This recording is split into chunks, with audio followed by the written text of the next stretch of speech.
What's up, motivators? Welcome back. It's Kevin. This is Pure Bullfit, and today we are going to talk about a simple strategy to get strong as hell. This is the approach and philosophy that I learned at East Coast, West Coast Strength and Conditioning. Even though I started late in life, 35, I fell in love with strength training. This is how I got to where I am now. And I was going to show you utilizing my home gym. I got a nice setup here. It's more than adequate for our needs, but I feel like I spend enough time here and it might just be nice to get out of the house. So why don't we take this one to the gym?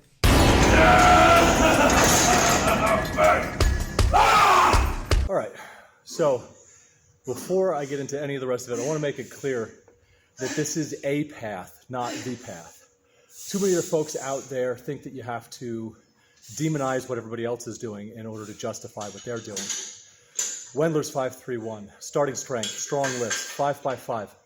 All of these things are effective for building strength, and I don't need to tear them down, even though I don't think that 5-rep sets are inherently magic.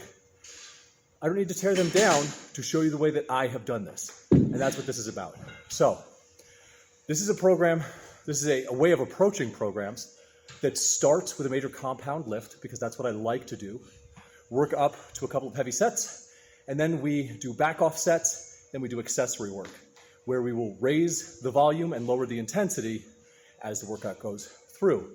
And that's pretty standard. The methodology that we use is 5, 5, 3, 3 plus. I'm going to lay it out. I'm going to show you specifically what I'm talking about here.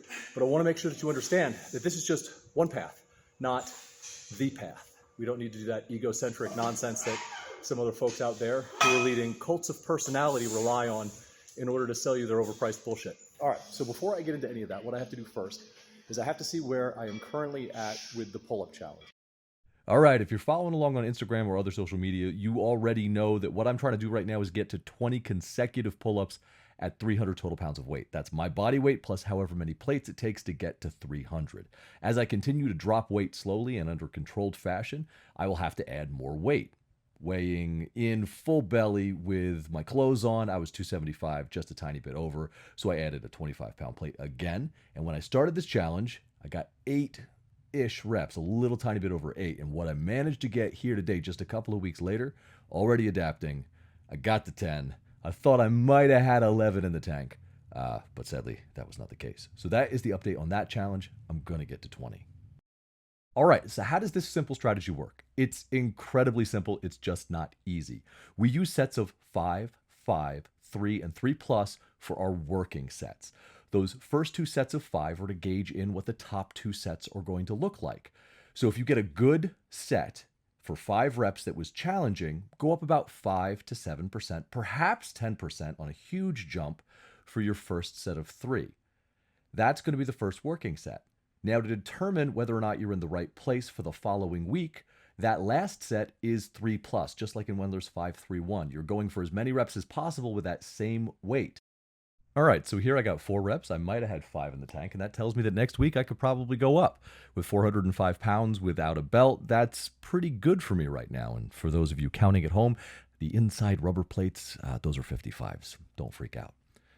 Here on the bench press, though, you see the exact opposite. I'm going to work with my working weight of 5, 315. That goes fairly well. And then I move up to 350 pounds, which is a weight that I know from recent experience I can get for 3 reps. Surprise, surprise, that is not what happens. And that lets me know that regardless of whatever my previous performance was, I am not ready to go up in weight next week. Now, I train 5 major compound lifts, the 3 major powerlifting lifts, bench, squat, and deadlift, in addition to the bent over row and the overhead press. I treat these as if they are all major compound lifts. And this is what I will start my routines with. I will work in that same rep scheme, and as you can see here, I drastically underestimated my ability to overhead press, and on my second set of 3 plus, I ended up getting 6 reps, a problem I repeated on the bent over row. I undershot these weights because I was doing demonstration lifts and I was unsure what my performance would look like.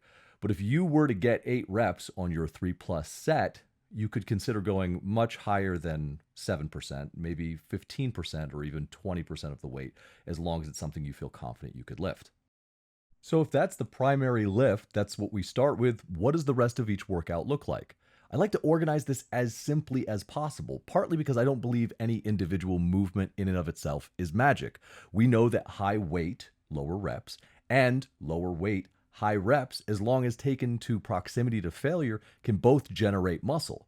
So I take advantage of that in lifting heavy first, and then sparing my joints, sparing my tendons, by doing a lot of higher volume in the 8, 12, 15, and even 20 repetition range with all of the other work. So the very next exercise we do will be something that goes through a similar range of motion and is challenging of the major compound lift that we just did. Something like RDLs for deadlift, or as you see here, an incline bench press on a bench press day. And we'll do that for a moderate amount of weight and a moderate amount of intensity. But after that, the remaining 3 to 4 exercises are all one upper body pull or push, one lower body pull or push. I try to train every part of my day, and that's one of the ways that I work around the considerable physical challenges that I have, the disabilities that I have. I never know if I'm going to miss a day, so I fill each day with some stimulus, and that way I'm never short on progress. My muscles never shy on a reason to have to grow. Even if the only stimulus that got in that week, because I had a couple of bad days, happened to be, higher volume, 20 rep sets, something to that effect. In this way, I keep the inertia going at all times. I never take a step backwards unless I get injured or something major happens in my life. I keep it simple and strong. And there you have it. Strength made simple. It doesn't have to be complicated in order to be effective. We use multiple mechanisms in order to stimulate protein synthesis or muscle growth. We use intensity for progressive overload. That's the high amount of weight in the low reps of 5 and 3 and 3 plus. We use time under tension through the higher volume and lower weight, and both of them apply mechanical tension, which will stimulate our muscles to grow. We do this by taking the heaviest movement, the compound exercise that we're going to start with, and we put that at the beginning of the exercise routine.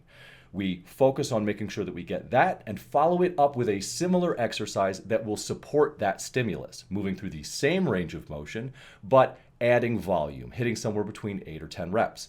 The rest of the routine is simply filling out the rest of your body, making sure that you get a total of upper, lower, push and pull options that are going to challenge you. And given that you are going to do this multiple times a week, your body will continue to have a reason to grow or to maintain the strength that you've worked so hard to build. It doesn't have to be complicated. It can be simple. But even when it's simple, it's not easy. And one last thing, the day after tomorrow, we are starting our new project. We are moving to Twitch. And I'm going to be holding live conversations with you, the audience, anybody who wants to participate. It's a platform I really want to take advantage of to have an additional way to communicate and to connect with you guys. And some of those videos will be showing up here on YouTube afterwards, after that live session. So if you're interested in following, I will be announcing the time on Instagram and in the Facebook group and probably in a community post here. It looks like we're going to go from 12 to 3 on Thursday just to try it out, just to see how things are going. I would love it if you guys would join me. There's no pressure, but I will tell you we'll be supporting charities like the Trevor Project to provide resources for at-risk youth and vulnerable communities. And we'll also be working towards our first goal, which is as soon as we make affiliate, I'm going to eat this damn chip on a live Q&A and try and answer your questions while I suffer. We'll see how long I last. If you're interested in seeing me suffer, you'll pay attention to that. You'll join us on Twitch. All right, guys, that's it for me. Hopefully you found something useful in this guide. If you liked the video, they got a button for that. If you didn't like the video, they got a button for that too. Either way, I do want to hear about it in the comment section. Until I see you guys in the next video, which will be very soon, take care of yourselves, take care of each other, and go fit yourself.